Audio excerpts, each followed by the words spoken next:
Hello friends, लक्ष्य classes में आपका स्वागत है। लक्ष्य क्लासेस और ओस्तवाल चैनल एक ही है। सबसे पहले तो आप सभी को नमस्कार। और काफ़ी दिन हो गए हमारी बातचीत नहीं हुई, लेकिन आज मैं एक छोटे से टॉपिक को लेकर अभी स्टडी करने बैठी थी और तभी मेरा ध्यान पिछले 2-3 दिन से आई एक न्यूज़ पे चला गया। पहले सोचा था कि आप मैथ के आज कुछ सॉल्यूशंस करेंगे, लेकिन तभी मेरा ध्यान देखिए इस प्रकार की न्यूज़ पे गया। ये न्यूज़ आपने भी पढ़ी होगी। देखिए इसमें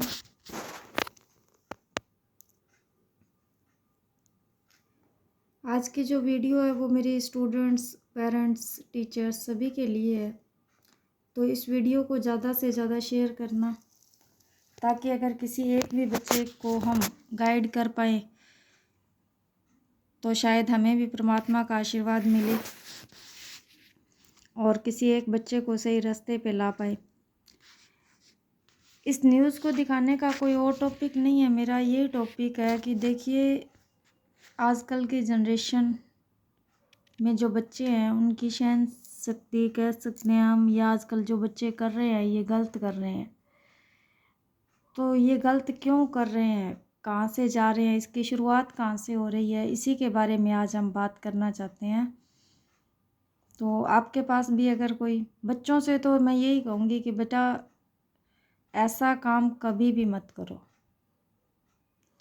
आप सुसाइड करते हो किसी भी समस्या को लेके, चाहे वो एग्ज़ाम की प्रॉब्लम है, स्टडी की प्रॉब्लम है, पर्सनल प्रॉब्लम है या अदर कोई भी प्रॉब्लम है, तो अगर आप सुसाइड करते हो तो क्या सुसाइड करना किसी भी समस्या का कोई हल होता है? और स्टूडेंट ही क्यों, आजकल किसान भी तो बहुत सारे सुसाइड करते हैं। कई बहुएं हैं, बेटियां हैं, वो भी सुसाइड के रास्ते में जाती हैं, तो वो सुसाइड करती हैं। बहुत सारी लड़कियों को भी मैंने देखा है कि थोड़ी सी घर में नोक झोंक हो गई तो सुसाइड कर लिया। तो मैं सबसे यही पूछना चाहूँगी, क्या सुसाइड करना किसी भी बात का या किसी सल्यूशन का, किसी प्रॉब्लम का सल्यूशन है क्या? सुसाइड करना किसी भी प्रॉब्लम का कोई सल्यूशन नहीं है। बच्चों के दिमाग में उनसे फ्रेंड बनिए, उनसे बातें कीजिए, ताकि उन्हें बता पाएँ कि सुसाइड करना किसी समस्या का हल नहीं है। ज़िंदगी जी के देखो। ज़िंदगी जीने में जितना अच्छा, जितना आनंद है ना, उतना मरने में थोड़ी है। मौत तो एक दिन आनी आनी है, आज नहीं तो कल। उससे तो फेस करना ही पड़ेगा हमें। कभी ना कभी, कहीं ना कहीं जाके तो हम उससे फेस करेंगे ही। उसने तो एक दिन अपने आप आ जाना है। तो ये काम जो आप आज कर रहे हो, ये तो कल, आज न तो कल, कभी ना कभी होना है। लेकिन टाइम से पहले हम जानबूझकर इसे क्यों आमंत्रित कर रहे हैं? तो इसमें ऐसा क्या कारण रहा? मतलब काफ़ी बच्चे कर रहे हैं, तो मेरे दिमाग में यही बात घूम रही है पिछले कई दिनों से कि ये न्यूज़ भी पढ़ी, और अभी 2 दिन पहले अपने गांव गणेशगढ़ में भी एक बच्चे ने सुसाइड किया था। काफ़ी अच्छा बच्चा था वो भी, हंसता खेलता। और जहाँ तक मेरी जानकारी या मुझे नॉलेज मिली, बस वो स्टडी कर रहा था, अपनी पढ़ाई कर रहा था। तो पढ़ाई के दौरान पता नहीं, अब वो तो उस बच्चे को ही पता कि उसने क्यों किया या ऐसा क्या हुआ। लेकिन जहाँ तक मैं ये कहती हूँ कि बच्चों, ये जो काम कर रहे हो ना आप, सुसाइड करना, ये गलत है। इस रास्ते पे आप कभी भी मत जाओ, भूल के भी मत जाओ। अगर आपको कोई प्रॉब्लम आती है तो आप उस प्रॉब्लम को शेयर करो। पेरेंट्स हैं, वो आपके माँ बाप हैं, तो उनसे अपनी समस्या को उनके सामने एक बार रख के तो देखो, हिम्मत करके। आपको डर लगता है, पापा का डर लगता है, मम्मी से कर लो, भाई से कर लो, कोई परिवार में, रिश्तेदारी में कोई तो दोस्त होगा जिससे आप अपनी हर बात शेयर करते हो। कम से कम उससे कोई बात शेयर करके देख लो, भैया भाभी कोई तो होगा। लेकिन अपने मन की बात को परिवार में शेयर करना सीखो। इस काम से तो वो कई अच्छा, थोड़ी सी अगर पापा, अगर आप गलत हो गए, थोड़ा वो डांट देंगे तो उसमें कोई ज़्यादा फ़र्क नहीं पड़ेगा, वो आपके पिता हैं। माँ है, अगर वो डांट देगी थोड़ा बहुत, अगर आपने एग्ज़ाम में नंबर कम ले लिए या कुछ कर दिया, या कुछ गलत काम हो गया आपके हाथ से, तो वो एक बार डांटेगी, आपको समझाएगी, तो हो सकता है आपके भविष्य के लिए ही कर रही हो। तो वहीं से अब मैं सवाल ये भी है कि बच्चे अपने माँ बाप को क्यों नहीं बोल पा रहे हैं। अब हम बच्चों को कहते हैं कि बच्चों आप अपनी हर बात शेयर करो। मैंने अभी अभी यही बात कही कि बच्चों आप अपनी हर बात को शेयर करो, किसी न किसी से करो। घर में मम्मी पापा, दादा दादी, भैया भाभी, किसी से भी शेयर करो। लेकिन अगर आप बच्चे शेयर नहीं कर पा रहे हैं, तो ये पेरेंट्स की भी कहीं ना कहीं कमी है कि वो भी अपनी बात को बच्चों के साथ शेयर करने से, बच्चे उनसे झिझक रहे हैं अपनी बात शेयर करने से, तो इसका मतलब पेरेंट्स भी कहीं ना कहीं इन्वॉल्व है। पेरेंट्स खुद अपने हाथों अपने भविष्य को ख़त्म कर रहे हैं। क्यों कर रहे हैं? इसका कारण क्या है? इसका मूल कारण यही है कि हमने शायद कहीं न कहीं परवरिश में या कहीं न कहीं हम छूट रहे हैं। हम अपने आज के अंदर, फ्यूचर में हम बच्चों के ऊपर ये देखते हैं, मेरा बेटा जो है इंजीनियर बने, मेरा बेटा डॉक्टर बने। हमने अपनी लाइफ में क्या किया, क्या नहीं किया, उसमें हम ये देखते हैं कि मैंने जो नहीं किया वो मेरा बेटा करेगा। क्यों करेगा? मैं टीचर हूँ तो मेरा बेटा भी टीचर बनेगा। ज़रूरी तो नहीं कि मैं टीचर हूँ तो मेरा बेटा टीचर बनेगा, मैं डॉक्टर हूँ तो मेरा बेटा डॉक्टर बनेगा। जो हमने नहीं किया वो हम अपने बच्चों में देखते हैं कि हाँ, हमारे बच्चे तो हमारा सपना पूरा करेंगे ही। क्यों भई? उन पे कोई बंदिश थोड़ी है कि वो आपका सपना पूरा करेंगे। आप ये देखिए ना कि जो चीज़ हम नहीं कर पाए, जो किस कमी के कारण हम वो काम नहीं कर पाए। मेरी थिंकिंग तो ये है कि हमें ये देखना चाहिए कि हमने वो काम क्यों नहीं किया। फॉर एग्ज़ाम्पल मैं टीचर हूँ तो मैं टीचर क्यों नहीं बन पाई? अगर मैं टीचर हूँ तो सक्सेस टीचर क्यों नहीं बन पाई? अगर मुझे टीचिंग लाइन में जाना था, मुझे शौक़ है, मैंने पढ़ाई की है, तो क्यों नहीं? मेरी कमी क्या है? कहाँ पे रह गई? मुझे सिर्फ़ उन कमियों को देखना चाहिए और उन कमियों को आगे अपने बच्चों के लिए उनको दूर करो कि हाँ, मैं मेहनत करूँगा ताकि मेरा बच्चे का जो भी टारगेट है, वो उसको अचीव कर पाए और जो कमियाँ मेरे टारगेट में आई, वो मेरे बच्चे के टारगेट में कभी भी ना आए। कहने का मतलब कि मेरे टाइम में जो कमी रह गई थी, मेरे अचीवमेंट के लिए या मेरे टारगेट को अचीव करने के लिए, वो कमियाँ मेरे बच्चे के अचीवमेंट में ना आए। लेकिन उस पे थोपो मत ये कि हाँ यार, मैंने ये किया था, तो मेरे को ये टारगेट था मेरा, मैंने डॉक्टर बनना था, लेकिन मैं तो बन नहीं पाया, अब बेटे को बनाऊँगा, उसको नीट करवाऊँगा। नहीं, कम से कम बच्चे के साथ इतना फ्रैंक होइए कि बच्चा आपसे खुद आके, अगर एक टाइम में एक उससे गलती भी हो जाती है ना, तो वो आपसे आके शेयर करे कि पापा मेरे से ये गलती हो गई है और इस गलती के लिए आप बताइए मैं क्या करूं। और अगर आप उसकी गलती सुधारोगे तो उसे सही तरीके से सुधारो। ये नहीं कि पैसा देके या कहीं पे इधर-उधर करके उसे रफू चक्कर कर दिया, गलत तरीके से कर दिया। नहीं, उसे सही तरीके से सही रास्ता बताओ कि बेटे इस गलती को इस तरह से सुधारा जा सकता है। किसी के चपेट भी लगा दी तो सॉरी बोलना सिखाओ उसे, सहन करना सिखाओ कि अगर किसी ने तेरे को डाँटा है तो क्यों डाँटा है, तेरी गलती होगी या किसी, उसके अंदर सहन शक्ति नहीं है। आजकल के जनरेशन में बिल्कुल भी सहन शक्ति नहीं है, कैपेसिटी नहीं है। हर छोटी-सी बात पे मैं तो सुसाइड कर लूँगा, ऐसा कर दूँगा, ये कर दूँगा, वो कर दूँगा। अरे भई ज़िंदगी है, पता नहीं कितने जीवन के बाद में ये अनमोल जीवन मिलता है हमें और हम इसे वक़्त से पहले गँवा रहे हैं। ईश्वर ने इसे किसी न किसी अचीवमेंट, किसी टारगेट के लिए हमें सौंपा है। उस टारगेट को भी तो पूरा करना है ना जो ईश्वर ने दिया है हमें। एक अच्छा इंसान बनना है, समाज के सामने एक अच्छी मिसाल देनी है। आप बच्चे तो ये सोच लेते हैं, हाँ, मैंने ये किया नहीं, चलो सुसाइड कर लेते हैं। अब सुसाइड करना उस समस्या का हल नहीं है। आप ये सोचो कि अगर मैं सुसाइड करूँगा, तो मेरे पीछे मेरी फैमिली का क्या होगा? मेरी माँ जिसने मुझे जन्म दिया है, 9 महीने कोख में रखा है, उस माँ का क्या होगा? वो या तो वक़्त से पहले बूढ़ी होके मर जाएगी या वक़्त से पहले किसी की बीमारियाँ ऐसी-ऐसी लग जाएँगी उसको तेरे पीछे रो-रो के कि वो पहले ही ख़त्म हो जाएगी। और जो पिता तेरे लिए रात-दिन कमाता है ना, सोचो वो पिता जो तेरे लिए मतलब मेहनत करता है, दिन-रात कमाता है कि मेरा बच्चा अपने टारगेट को अचीव करे, वही पिता एक ज़िंदा लाश की तरह है बस। एक वजन सा ढोता रहता है अपने शरीर का। फिर उसके लिए कोई टारगेट नहीं रहता कि मैं अपने बच्चों के लिए कुछ करूँगा। उसके सपने, उसके ख्वाब, उसकी उम्मीद जो भी होती है सब ख़त्म हो जाती है। ज़िंदगी उसकी, आप अपने पीछे अपने पूरे परिवार की ज़िंदगी ख़त्म करते हो। इसलिए कुछ भी ऐसा करने से पहले सोचो। और जो लेडीज़ घर में ये कहते हैं गलत थोड़ा बहुत नोक-झोंक होने पे सुसाइड करने की सोचती हूँ, उनसे भी मैं यही कहूँगी, अरे क्यों करते हो ऐसा? अपने बच्चों के भविष्य के बारे में सोचो, अपने फैमिली के बारे में सोचो।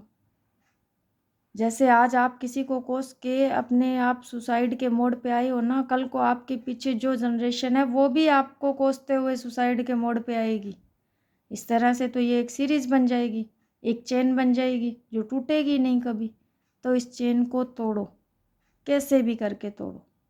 और इसे कैसे तोड़ा जा सकता है, इसका एक ही रास्ता है, पॉजिटिव थिंकिंग करो। अपने पेरेंट्स के साथ हर एक छोटी बड़ी बात शेयर करो। और पेरेंट्स भी अपनी हर बात अपने बच्चों के साथ इतने फ्रैंक हों, इतने अच्छे से बात करें कि उन्हें इतना मत डराओ कि वो आपसे किसी बात को शेयर मत करें, बल्कि इतने फ्रैंक हो जाइए कि वो आपसे हर बात को बता सकें कि पापा मुझे ये काम मुश्किल लग रहा है, मेरे से हो नहीं रहा है, तो मैं मेरा जो टारगेट है। अब आप किसी बच्चे को कह देते हो आपने तो डॉक्टर ही बनना है, बच्चे का इंटरेस्ट टीचर बनने में, तो वो टीचर हो सकता है वो टीचर बेस्ट बन जाए, उसकी कैपेसिटी अच्छी हो टीचर बनने की, तो वो टीचर अच्छा बन जाएगा। और हो सकता है उसकी, आप टीचिंग लाइन में डाल रहे हो और बच्चे का इंटरेस्ट मेडिकल में है, तो वो मेडिकल अच्छा करेगा, मेडिकल की पढ़ाई अच्छी करेगा, उसका दिमाग है अच्छा। तो जो बच्चा करना चाहता है और जो अचीव करना चाहता है आप उसमें तराशो। पहले के शुरुआती के 10 साल यही तो देखना होता है पेरेंट्स ने कि हमारे बच्चे का किस चीज़ में इंटरेस्ट है। 10 से 12 साल तक बच्चा जब स्टडी कर रहा है, छोटी क्लासों से बड़ी क्लासों की तरफ जा रहा है, 9th-10th की तरफ जा रहा है, तब आप अपने बच्चों के अंदर धीरे-धीरे, धीरे-धीरे इस चीज़ को तराश सकते हो कि मैं अपने बच्चे में देखूँ तो सही किस चीज़ की काबिलियत है। उसके खेलने के तरीके से, बात करने के तरीके से, उससे बातें करने में, इंटरेस्टिंग टॉपिक लेके, कहानियाँ सुना के, उससे कुछ बार-बार पूछने पे कि उसका किस में इंटरेस्ट है। और फिर उसे उसी लाइन के अंदर उसके इंटरेस्ट को और ज़्यादा आप महत्व दे सकते हो। उसे उसी लाइन में उसी की तरफ थोड़ा धीरे-धीरे, धीरे-धीरे लगा के कि जिस तरफ इसका इंटरेस्ट है, खेल में है तो इसको खेल की तरफ इंटरेस्टेड करके, उसके गेम्स में और हौसला अफ़ज़ाई करके। अगर वो पढ़ने में ज़्यादा इंटरेस्ट लेता है तो पढ़ाई की तरफ, कि पढ़ाई में भी वो डॉक्टर की कर रहा है, इंजीनियर की कर रहा है या टीचिंग की कर रहा है, किस चीज़ की पढ़ाई करना चाहता है, उसकी तरफ उसका इंटरेस्ट बना के। और धीरे-धीरे वो बच्चा अपने आप आपसे खुलने लगेगा, बात करने लगेगा, हर बात आपको बताएगा, शेयर करेगा आपसे। और आप उसे समझेंगे, वो आपको समझेगा। और दूसरा, बच्चों के अंदर सहन शक्ति कम होगी। क्यों हो गई? क्योंकि आजकल हमारे पास टाइम ही नहीं है। हर दूसरे बंदे को देख लो, पहले बंदे को देख लो, भागता फिर रहा है, भागता फिर रहा है, पैसा कमाना है, भागना है, पैसा कमाना है, भागना है। अरे भई नहीं, इतना भी मत भागो कि बच्चों को टाइम ना दे पाओ। थोड़ा टाइम बच्चों को दो, उनसे बातें करो।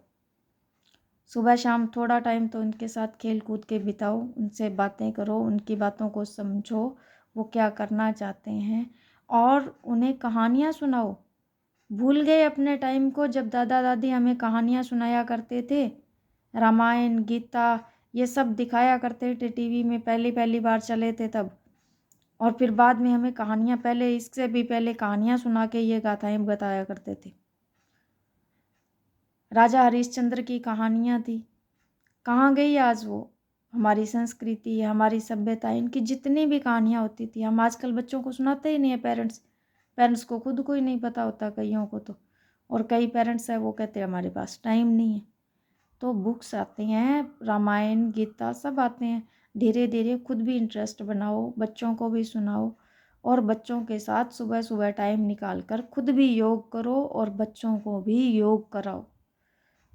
योग करेंगे बच्चे तो इनकी सहन शक्ति में एक अजीब सा आपको अनुभव होगा कि ये बच्चे अपने आप कुछ सहन करना सीखेंगे, आपसे बातें करेंगे, इनमें एक अलग ही पहचान बननी शुरू हो जाएगी।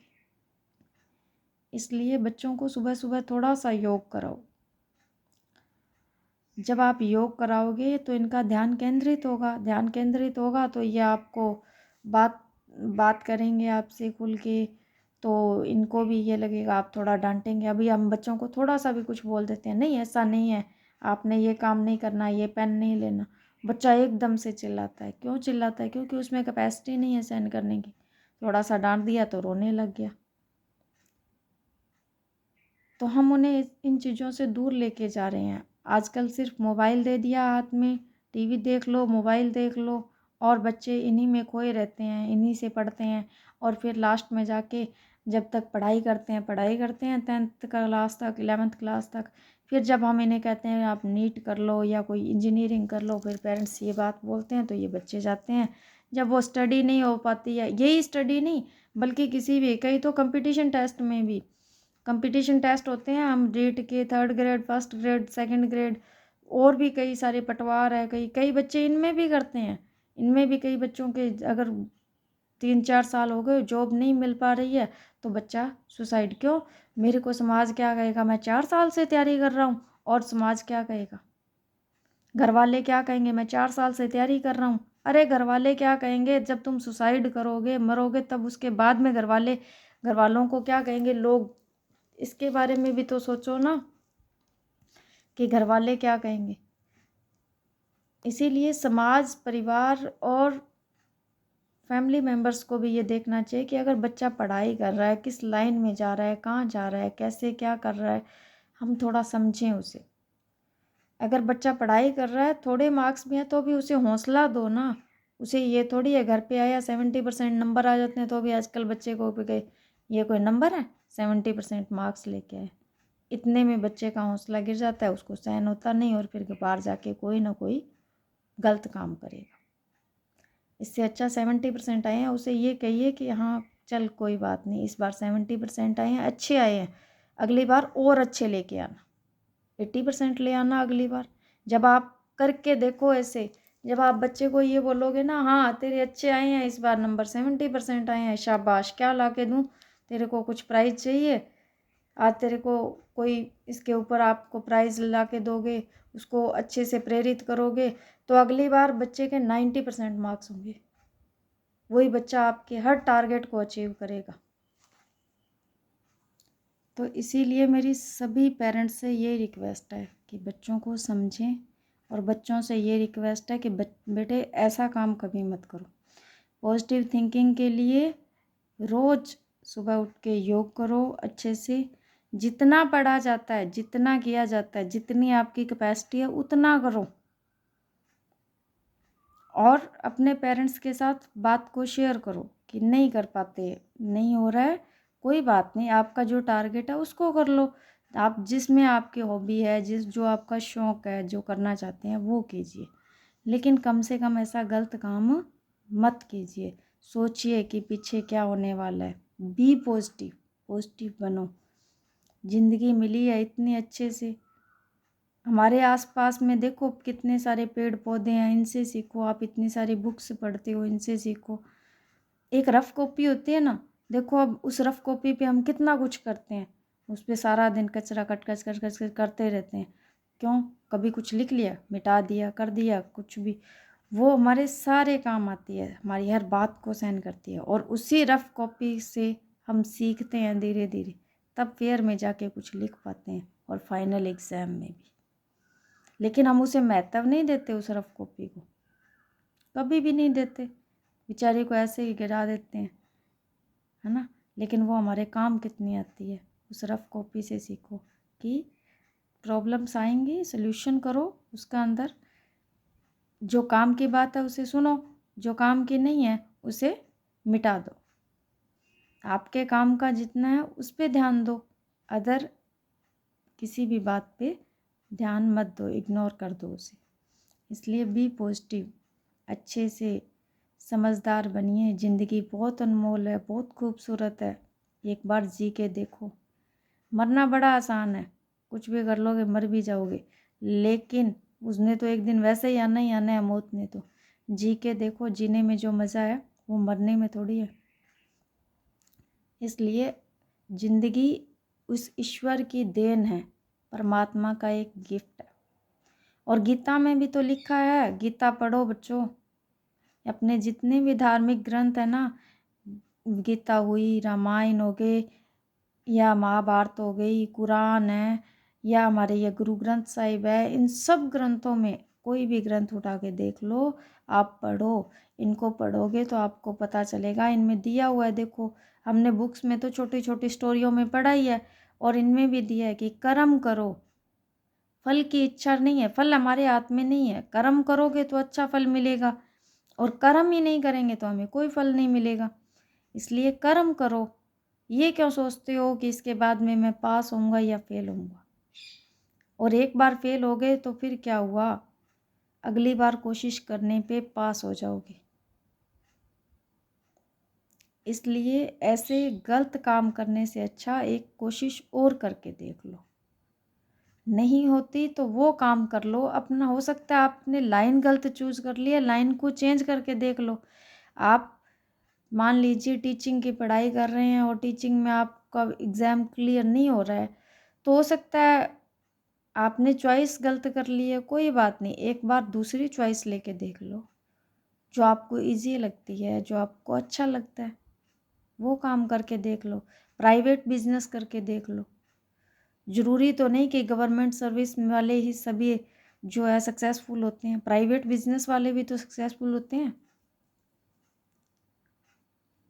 सरकारी नौकरी तो सब कुछ नहीं होता कि सरकारी गवर्नमेंट सर्विस में जाना है, उसी को अचीव करना है। प्राइवेट बिजनेस में भी बहुत कुछ है। अपने दम पे, अपनी काबिलियत पे कुछ ना कुछ करो, लेकिन ऐसे गलत काम मत करो। ज़िंदगी बड़ी हरी भरी खूबसूरत सी है। माँ बाप के बारे में सोचो। और पेरेंट्स से तो मेरी बार बार एक ही रिक्वेस्ट है, अपने बच्चों को टाइम दीजिए, उन्हें समझिए और उनसे बातें कीजिए। उन्हें इस बात के लिए प्रेरित कीजिए कि वो कोई भी बात हो आपसे आके शेयर करें, चाहे वो गलत हो चाहे सही हो। और 10 साल तक 10th तक जब पढ़ाई कर रहा है ना वो, और 10th तक जो पढ़ाई कर रहा है ना वो, उस पढ़ाई के दौरान देखिए कि वो क्या करना चाहता है, बच्चों को तराशिए। बच्चों के अंदर वो चीज़ें मत थोपिए कि जो आप नहीं कर पाए वो हमारे बच्चे करेंगे, हमारे ख्वाबों को बच्चे पूरे करेंगे। आप ये देखिए कि बच्चे क्या करना चाहते हैं, उनका क्या सपना है, वो उनका क्या टारगेट है, वो क्या बनना चाहते हैं। अगर वो सही है तो उन्हें उसके टारगेट को अचीव करने में आप क्या हेल्प कर सकते हो। आपके टाइम में आपका टारगेट करने में कौन सी चीज़ की कमी रह गई थी, वो चीज़ें उनमें पूरी करो, ताकि आपका बच्चे के टारगेट में वो चीज़ें कभी भी रोड़ा ना बने, उनको कोई कमी ना लगे कि मेरा टारगेट है वो मैं अचीव नहीं कर सकता। रोज़ उनसे बातें करो, खेलो कूदो उनके साथ। तो मेरा तो यही सुझाव था। और ज़्यादा से ज़्यादा मेरी इस वीडियो को बार शेयर करना बच्चों के साथ, ताकि बच्चे, हो सकता है कोई एक बच्चा भी अगर मेरी इस वीडियो से सही रास्ते पे आता है और पेरेंट्स के साथ फ्रेंड बन के अपनी बात शेयर करता है, तो अच्छा लगेगा कि हम टीचर हैं और एक बच्चे को तो सही रास्ते पे ला पाए। और बच्चों से रिक्वेस्ट है, अगर आपकी प्रॉब्लम है तो आप मेरे इस ओस्टवाल चैनल पे भी अगर कोई भी समस्या है तो आप मेरे से डिस्कशन कीजिए, मैं आपसे बातें करूँगी और हम देखते हैं, इस नए टारगेट को लेके चलते हैं कि हमारे जीवन को संवारने में हमें क्या करना चाहिए। अगर आपका कोई अचीवमेंट है, आपको कोई प्रॉब्लम आ रही है, आप कोई सॉल्यूशंस नहीं मिल रहे हैं, तो एक बार बात करके ज़रूर देखना। पेरेंट्स से करो, खुद से करो, टीचर्स से भी कर सकते हैं। टीचर्स दोस्त होते हैं, टीचर्स के साथ भी बातें कर सकते हैं, उनसे भी शेयर किया करो। उनसे अच्छा तो दोस्त है ही नहीं। लेकिन सभी से करो, जो भी मन में बात है वो शेयर ज़रूर करो, शेयर करना सीखो। अपने मन की बात को दूसरों से बताओ, उन्हें बताओ ताकि आपको पता चले कि क्या प्रॉब्लम है उनकी। तो आज का मेरा ये टॉपिक था कि ये रिक्वेस्ट है कि हमें इन बच्चों का जीवन बचाना है। आने वाले भविष्य को बचाना है। पेड़ काटने नहीं है, पेड़ लगाने हैं। और ये भी हमारे जीवन के, नवजीवन के एक ऐसे पेड़ पौधे हैं जो वक्त से पहले काटे जा रहे हैं। क्यों कट रहे हैं, इसके बारे में थोड़ा सोचिए और समझने का प्रयास कीजिए। कहीं ऐसा तो नहीं कि हम इन पे कुछ थोप रहे हैं। या बच्चों को समझिए, और अगर बच्चे गलत नहीं हैं तो ये देखिए कि कहीं हम तो गलत नहीं हैं, हमारी परवरिश तो गलत नहीं है, या हम बच्चों को टाइम नहीं दे पा रहे हैं ताकि हमें उन्हें समझने में कहीं कोई गलती कर दी हो। इसलिए बच्चों को प्रेशराइज मत कीजिए। जो करते हैं, जैसा करते हैं, जिस तरह से कर रहे हैं, उन्हें प्रेरित कीजिए। Thank you.